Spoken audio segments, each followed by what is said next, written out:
فبأي آلاء ربكما تكذبان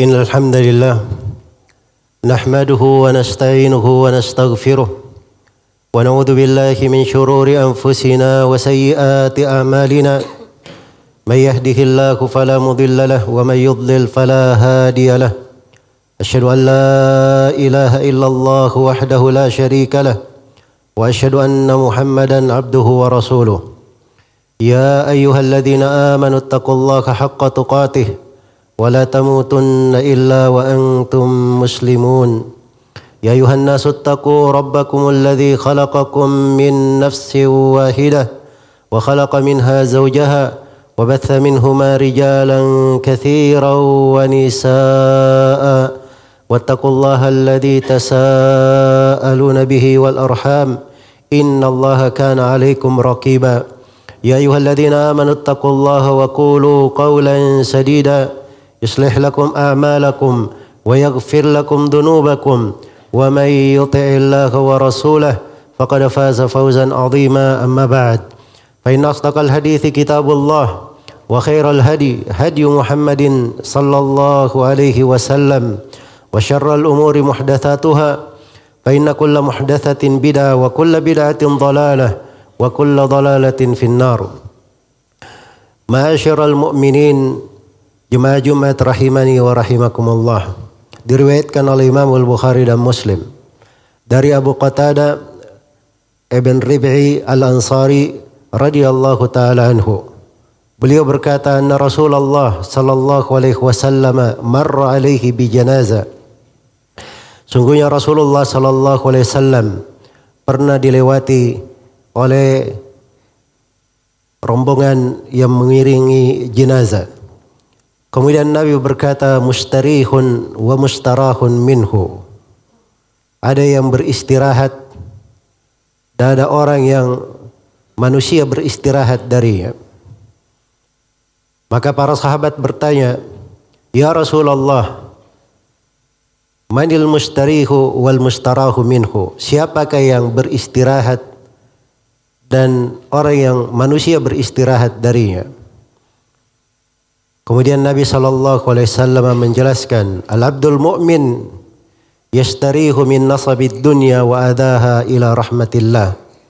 Sungguhnya seorang hamba yang beriman, dia beristirahat dari kesusahan dunia dan gangguannya menuju kepada rahmat Allah Subhanahu wa taala. Wal abdul fajir yastarihu minhu al-ibadu wal biladu wasyajaru wad dawab. Adapun seorang hamba yang fajir, maka akan beristirahat darinya segenap hamba, negeri-negeri, pepohonan, dan hewan-hewan. Kaum muslimin, jemaah Jumat rahimani wa rahimakumullah. Hadits yang mulia ini menyingkap kepada kita beberapa hakikat. Dari hakikat kehidupan dunia dan makna yang harus selalu kita renungi, berada di dalam sanubari kita, menjadi perhitungan segala ucapan dan amalan kita di kehidupan dunia ini. Rasulullah sallallahu alaihi wasallam dari kebiasaan beliau selalu mengingatkan dari kejadian-kejadian yang terjadi di tengah manusia dengan hal yang membawa seorang hamba mengingat akan kehidupannya yang sejati, kehidupannya yang hakiki, yaitu kehidupan negeri akhirat. Karena itulah kadang Nabi sallallahu alaihi wasallam melihat ke bulan purnama. Nabi terangkan bahwa orang-orang yang beriman akan melihat kepada wajah Allah seperti mereka melihat bulan purnama terang, tidak terhalangi oleh sesuatu apapun. Kadang Nabi sallallahu alaihi wasallam melihat kejadian-kejadian di tengah para sahabatnya dan beliau ingatkan dari hal tersebut perkara-perkara berharga. Itulah hari-hari kehidupan. Harus ada renungan harus ada perhitungan. Yuqallibullahu al-laila wan-nahar, inna fi dzalika la'ibratan liulil absar. Allah membolak-balikkan siang dan malam. Sesungguhnya di dalam hal tersebut terdapat pelajaran-pelajaran bagi orang yang memiliki hati. Kemudian di dalam hadis ini terdapat sebuah hakikat yang sangat besar yang harus dipahami, bahwa dunia ini adalah tempat persinggahan sementara, bukan tempat seorang itu kekal abadi di dalamnya. Jangan berpikir akan sebuah kedudukan, akan suatu harta, akan seorang istri, keluarga, apapun dari kehidupan dunia, maka semuanya pasti akan berpisah dengan kita. Wahbib man syi'ta fa innaka mufariqu. Kata Jibril kepada Nabi Muhammad sallallahu alaihi wasallam, silakan kamu cintai siapa yang kamu sukai, karena engkau akan berpisah dengannya. Maka itulah kehidupan dunia. Ketentuan ajal adalah kepastian. Likulli ummatin ajal, fa idza jaa ajaluha la yastakhiruna sa'atan wa la yastaqdimun. Setiap umat ada ajalnya.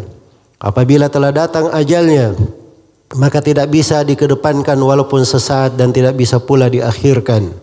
Kullu nafsin dha'iqatul maut wa innama tuwaffuna ujurakum yawmal qiyamah faman zuhziha 'anil nari wa udkhilal jannata faqad faz wa mal hayatud dunya illa mata'ul gurur. Setiap jiwa pasti akan merasakan kematian, dan sesungguhnya kalian hanya disempurnakan disempurnakan pahalanya sesuai dengan amalan-amalannya. Barang siapa yang dijauhkan dari api neraka, dimasukkan ke dalam sorga, maka sungguh dia telah beruntung. Sesungguhnya kehidupan dunia itu tiada lain kecuali perhiatan yang menipu. Dan Allah Subhanahu wa taala berfirman, "Aina ma takunu yudrikkumul maut walau kuntum fi burujim musyayyadah." Dimanapun kalian berada, sesungguhnya kalian akan didatangi oleh kematian, walaupun kalian berada di benteng yang sangat kokoh. Tidak ada yang bisa luput dari kematian ini. Tidak seorang nabi pun yang luput darinya. Wa ma ja'alna li basyarin min qablikal khuld afa in mitta fahumul khalidun. Kami tidak pernah menjadikan kekekalan untuk seorang manusia pun sebelum engkau Nabi Muhammad. Kalau engkau mati, apakah mereka akan kekal? Dan Allah berfirman kepada nabinya, innaka mayyitun wa innahum mayyitun. Sungguhnya engkau Nabi Muhammad akan meninggal, dan mereka semuanya akan meninggal. Dan itu adalah hakikat yang harus selalu diingat, bahwa dunia ini adalah tempat sementara. Kita berpijak di atasnya untuk menuju kepada sebuah kepastian. Di sanalah ditentukan dua hal. Dan ini hakikat yang kedua di dalam hadis ini.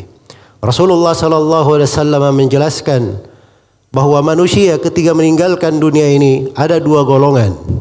Golongan yang pertama adalah mustarih, orang yang beristirahat. Dan golongan yang kedua adalah mustarahun minhu. Bukan dia yang beristirahat, justru orang-orang yang dia tinggalkan, makhluk yang dia tinggalkan, beristirahat darinya. Beristirahat dari kejelekannya, beristirahat dari keburukannya. Maka ini dua golongan dari manusia. Sebagaimana di akhirat itu ada dua golongan, fariqum fil jannati wa fariqum fis sa'ir. Satu golongan berada di dalam sorga dan satu golongan berada di dalam neraka. Dan Allah Subhanahu wa taala berfirman, faminhum syaqiyyun wa minhum sa'id. Di antara mereka ada yang merugi dan di antara mereka ada yang beruntung. Wa annahu huwa adhaka wa abka. Sesungguhnya dialah Allah yang membuat tertawa dan dialah Allah yang membuat menangis. Liman syaa minkum ay yataqaddam aw yata'akhkhar. Dan di kehidupan dunia itu seorang mengambil sesuatu mungkin untuk langkahnya ke depan kepada Allah dan hari akhirat, atau sesuatu yang membuat dia mundur ke belakang. Kullun nasi yagdu fabai'un nafsahu famu'tikuha aw mubikuha. Setiap manusia berusaha, dengan usahanya dia bertransaksi di kehidupan dunia ini. ada yang membebaskan dirinya dari api neraka, dan ada yang justru menjatuhkan dirinya ke dalam api neraka. Ini semakna dengan pembagian Nabi sallallahu alaihi wasallam di dalam hadits ini, bahwa manusia terbagi dua. Ada yang mustarih, dia beristirahat. Dan yang kedua, ada yang mustarahun minhu. Orang-orang, manusia, makhluk, hewan-hewan, semuanya beristirahat dari keburukannya. Di golongan yang pertama, ini golongan orang yang beriman, al-abdul mu'min, seorang hamba yang beriman. Seorang hamba yang beriman, karena dunia ini bagi seorang mukmin dikatakan oleh Nabi sallallahu alaihi wasallam di hadits riwayat Muslim, ad-dunya sijnul mu'min wa jannatul kafir. Dunia itu adalah penjaranya seorang mukmin dan sorga bagi orang yang kafir. Karena di kehidupan dunia ini, seorang mukmin diikat dengan ikatan-ikatan, diikat dengan aturan-aturan. Ada kewajiban-kewajiban yang dia lakukan di dalam kesehariannya, terikat dengannya. Ketika kewajiban itu datang, dia harus memutus tidurnya. Ketika kewajiban itu datang, walaupun di kondisi dingin, di kondisi panas, dia melakukan dari kewajiban-kewajiban tersebut. Ada hal-hal yang diharamkan, yang harus dia jauhi. Ada dari perkara-perkara syahwat yang jiwanya berselera ingin melakukannya, dia menahannya. Dan di dalam hal tersebut terdapat perjuangan, terdapat hal yang membebani jiwa. Tapi itulah kehidupan seorang mukmin. Memang dunia ini adalah penjara baginya. Penjara baginya untuk membuat dia beristirahat di hari kiamat.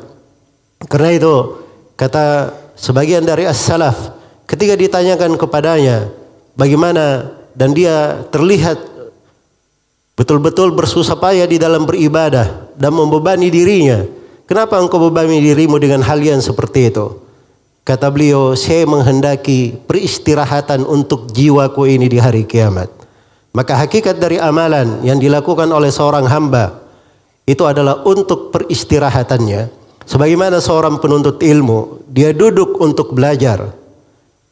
Dia menanggung dari kesusahan di dalam belajar tersebut, bahkan bertahun-tahun hingga akhir hayatnya, untuk suatu yang sangat besar dia harapkan di sisi Allah Subhanahu wa taala.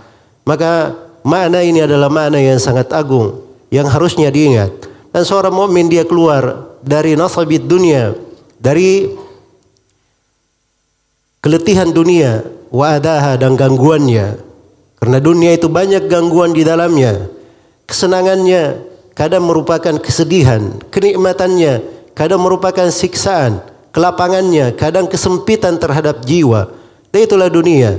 Kenikmatan di dunia ini, sorga yang ada di dunia, itu hanya terkait dengan ibadah, terkait dengan keimanan dan ketakwaan, ketaatan kepada Allah dan Rasulnya.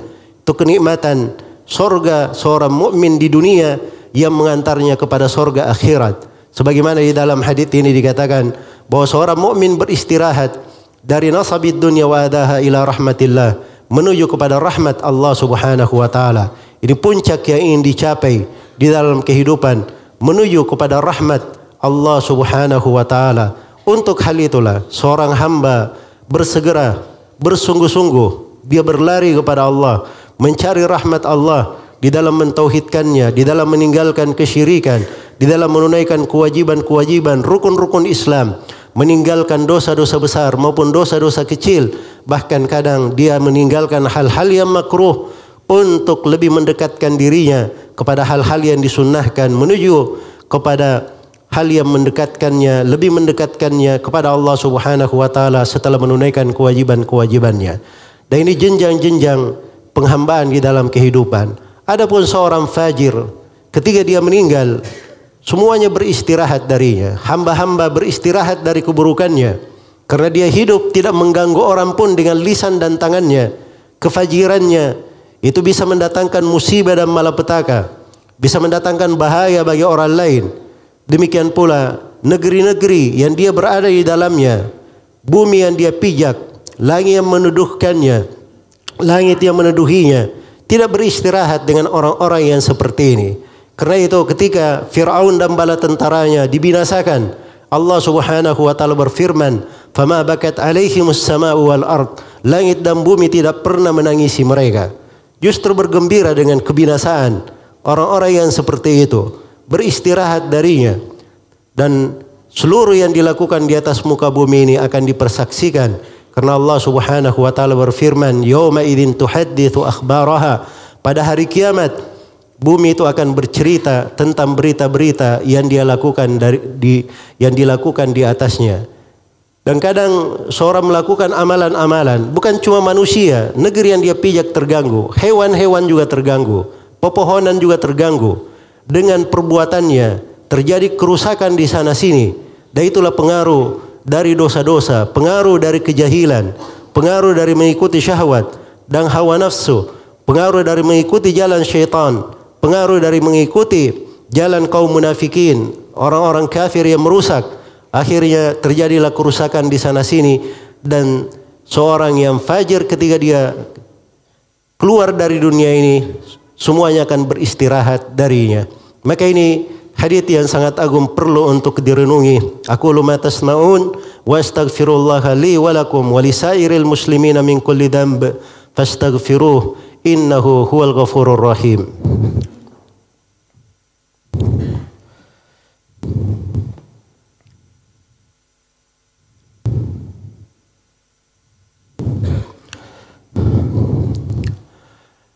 Alhamdulillahi ala ihsanih والشكر له على توفيقه وامتنانه وأشهد أن لا إله إلا الله وحده لا شريك له تعظيما لشأنه وأشهد أن محمدا عبده ورسوله الداعي إلى رضوانه صلى الله عليه وعلى آله وأصحابه وإخوانه أما بعد.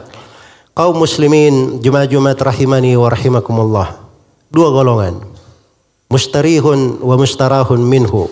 Ada yang beristirahat penuh dengan kenikmatan, keluar dengan kebahagiaan, ketentraman, diridhai oleh Allah Subhanahu wa taala. Ada yang mustarihun minhu, keluar dengan kesengsaraan, dengan kepedihan, tetapi makhluk-makhluk beristirahat dari keburukannya. Negeri-negeri bergembira dengan kepergiannya. Pepohonan dan hewan-hewan bersemai dengan hilangnya sumber kerusakan ini. Dua golongan, lihatlah di mana dirimu dari dua golongan ini. Dan itu renungan yang harusnya selalu kita perhatikan, karena setiap hamba di dalam hidupnya perbuatannya adalah transaksi, dan transaksinya mungkin dia masuk ke dalam golongan orang yang beristirahat, dan mungkin dia masuk ke dalam golongan orang beristirahat dari keburukannya. Karena itulah selalu diposisikan diri ini pada hal yang paling baik, dan selalu diingat dari kehidupan ini ada mana-mana yang harus kita jalani. Ada saat-saat yang memang hendaknya kita selalu bersambung kepada Allah Subhanahu wa taala dan kepada hari akhirat. Selalu mengingat apa makna yang harusnya kita persiapkan, bekal yang harusnya kita bawa menuju kepada Allah Subhanahu wa taala. Thumma i'lamu rahimakumullah, innallaha amarakum bi amrin bada bihi bi nafsihi wa thanna bi malaikatihi al-musabbihati bi qudsi faqala jalla min qail innallaha wa malaikatahu yusalluna 'alan nabi ya ayyuhalladzina amanu sallu 'alaihi wa sallimu taslima. Allahumma salli wa sallim ala nabiyyika wa rasulika Muhammad وارض اللهم عن خلفائه الراشدين أبي بكر وعمر وعثمان وعلي وعن الصحابة أجمعين وأن معكم بفضلك وجودك وإحسانك يا أرحم الراحمين يا أكرم الأكرمين. اللهم اغفر للمسلمين والمسلمات والمؤمنين والمؤمنات الأحياء منهم والأموات إنك سميع قريب ومجيب الدعوات ويا قاضي الحاجات. ربنا آت نفوسنا تقواها وزكها أنت خير من زكاها أنت وليها ومولاها. اللهم آمنا في أوطاننا وأصلح ولاة أمورنا وارزقهم بطانة صالحة تعينهم على طاعتك يا أرحم الراحمين. اللهم من أرادنا وبلادنا بسوء فأشغله بنفسه واجعل كيده في نحري واجعل تدبيره تدميرا عليه يا قوي يا عزيز. ربنا ظلمنا أنفسنا وإن لم تغفر لنا وترحمنا لنكونن من الخاسرين. ربنا اغفر لنا ولإخواننا الذين سبقونا بالإيمان ولا تجعل في قلوبنا غلا للذين آمنوا ربنا إنك رؤوف رحيم. ربنا اغفر لنا ولوالدينا وللمؤمنين يوم يقوم الحساب ربنا آتنا في الدنيا حسنة وفي الآخرة حسنة وقنا عذاب النار عباد الله إن الله يأمر بالعدل والإحسان وإيتاء ذي القربى وينهى عن الفحشاء والبغي والمنكر يعظكم لعلكم تذكرون فاذكروا الله العظيم الجليل يذكركم واشكروه على نعمه يزيدكم ولذكر الله أكبر والله يعلم ما تصنعون.